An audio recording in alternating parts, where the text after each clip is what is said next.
Would it be too much to ask? A place forever in your arms, and for this moment to last. Because I'm falling just like this waves tumbling down, round and round. And I'm falling just like this waves falling for you. I'm falling for you. I'm falling for you. Just like this waves tumbling down, round and round. I'm falling for you. Just like this waves falling for you. Yes, it's true. I'm falling for you. A salt to balance the sweetness of the champurado.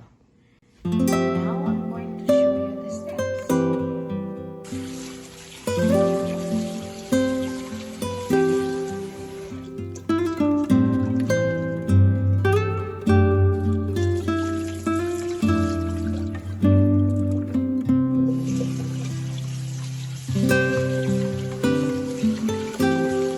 Guys, if the sticky rice is nice and cooked, soft,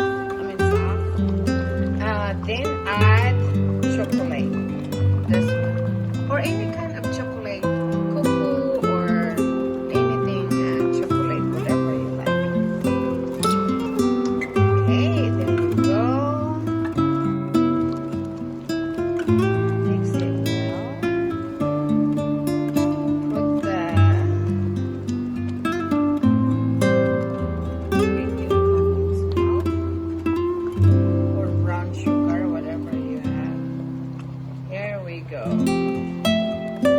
The sweetness of the sugar or the condensed milk, put pinch of salt or 1/4 teaspoon of salt. So I think we decided to put some vanilla. So if you have vanilla, good. If not, it's okay.